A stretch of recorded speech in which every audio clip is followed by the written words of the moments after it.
ये रहा आपका टाइम कांस्टेंट। अब देखिए टाइम कांस्टेंट किस तरीके से तीन केसेस में मैंने डिवाइड किया टाइम कांस्टेंट को। अब आपको मैंने कुछ ऐसे सर्किट कराए होंगे टाइम कांस्टेंट में रेजिस्टेंस आर आर आर, ठीक है। अब आपसे पूछा है टाइम कांस्टेंट, तो टाइम कांस्टेंट ऐसे कैसे निकालेंगे? सिंपल आरएल सर्किट होता है तो एल बाई आर कर देते, बट यहाँ पे तो एक से ज्यादा रेजिस्टेंस है और यहाँ पर एक से ज्यादा इंडक्टर है, तो आपको क्या करना है कि इंडक्टर को हटा दो, देखो यहाँ से डिवाइड कर दो, तो ये रेजिस्टेंस बन जाएगा, ये पूरा रेजिस्टेंस, इसको कट कर दिया हमने, सर्किट को कट कर दिया, इधर वाला रेजिस्टेंस वाला उधर वाला इंडक्टर वाला। तो यहाँ से देखोगे तो आर इक्विवेलेंट नजर आएगा, और आर इक्विवेलेंट निकाल के आता है क्योंकि करंट सोर्स क्या हो जाएगा, इंडिपेंडेंट करंट सोर्स क्या हो जाएगा, ओपन हो जाएगा। और इधर से देखोगे आप तो यहाँ पे क्या दिखेगा, एल इक्विवेलेंट दिखेगा, है ना, एल इक्विवेलेंट दिखेगा। तो ये वोल्टेज सोर्स क्या हो जाएगा, शॉर्ट सर्किट हो जाएगा, तो ये दोनों इंडक्टर काय में हो जाएंगे, इंडक्टर दोनों इंडक्टर काय में हो जाएंगे पैरेलली। तो एल इक्विवेलेंट सॉल्व कर लेना, आर इक्विवेलेंट सॉल्व कर लेना, और जो टाइम कांस्टेंट होगा वो हो जाएगा L equivalent divided by R equivalent, है ना, कमाल की चीज।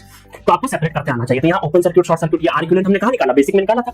सिमिलरली जैसे ये वाला क्वेश्चन है आपका, है, इसको मैं थोड़ा सा उठा के इधर कर देता हूं। चलो इसको करना है तो इसको भी क्या करेंगे हम लोग, यहाँ से कट कर देते, यहाँ से कट कर देते। तो यहाँ से देखेंगे तो सी इक्विवेलेंट दिखेगा, ये वोल्टेज सोर्स है तो शॉर्ट हो जाएगा, तीनों पैरेलल में हो जाएंगे। और ये यहाँ से देखेंगे तो हमें आर इक्विवेलेंट दिखेगा, तो ये करंट सोर्स है तो ओपन हो जाएगा, दोनों पैरेलल में हो जाएंगे। तो फिर टाउ क्या हो जाएगा, आर इक्विवेलेंट और सी, आर सी, ठीक है।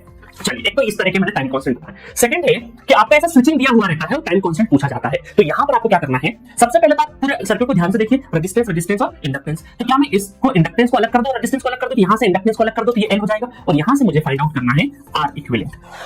यहां से क्या फाइंड आउट करना है मुझे, आर इक्विवेलेंट। अब बहुत सारे लोगों का डाउट होता है कि सर स्विच की पोजीशन क्या रखेंगे, ओपन रखेंगे या क्लोज रखेंगे? तो आपको हमेशा ध्यान रखना है कि स्विच आपको टी इक्वल टू इनफिनिट पे जो भी पोजीशन हो, चाहे ओपन हो रहा हो चाहे क्लोज हो रहा है, यहां तो क्लोज रहेगा। टी इक्वल टू इनफिनिट पे जो भी स्विच रहे position, T equal to infinite पे स्विच की पोजीशन कर दो और उसके बाद सर्किट को देखो, क्योंकि टाइम कांस्टेंट हमेशा स्टेडी स्टेट सर्किट पे निकलता है। स्टेडी स्टेट मतलब कि equal to infinity, that is steady state, ठीक है। तो जब ये देखिए यहां थोड़ी देर के लिए मैं आर निकालता हूं, तो ये हो जाएगा शॉर्ट सर्किट, ये रेजिस्टेंस, और ये भी एक शॉर्ट सर्किट की स्विच क्लोज हो जाएगा। और यहां पे तो देखिएगा, यहां पे आर इक्विवेलेंट अगर देखूंगा मैं, यहां पे तो आर इक्विवेलेंट देखूंगा तो यहां पर ये पूरा करंट यहां से पास हो जाएगा ना शॉर्ट सर्किट में, इसका तो कोई इंपैक्ट ही नहीं आया। तो यहां पे बोलूंगा कि आर इक्विवेलेंट कितना हो गया, आर इक्विवेलेंट आर के बराबर हो गया, सिर्फ पीसी आर के बराबर हो गया, इसका काम ही नहीं पड़ा, है ना। तो यहां पर आर इक्विवेलेंट क्या हो जाएगा, आर, और एल तो एल डायरेक्टली एक ही है, तो एल बाय आर क्या हो जाएगा, आपका टाइम कांस्टेंट हो जाएगा, टाउ क्या हो जाएगा, L by are.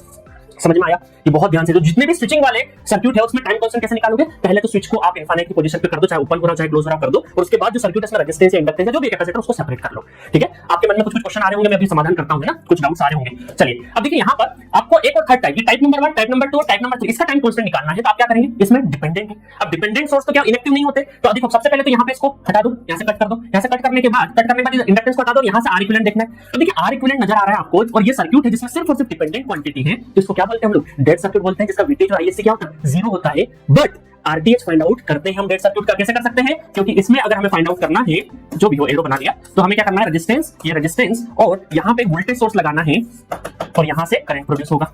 So voltage and current, ये वोल्टेज जैसे हम लोगों ने यहाँ पे वोल्टेज सोर्स लगा दिया, इंडिपेंडेंट वोल्टेज सोर्स, तो ये क्या हो जाएगा, एक्टिव हो जाएगा, तो V/I का जो रेशो होगा वो हो जाएगा आपका आर इक्विवेलेंट, ठीक है। तो यहां से आर इक्विवेलेंट कुछ इस तरीके से निकालते हैं। तो अब मजा आ रहा होगा इसमें, क्योंकि आपको बहुत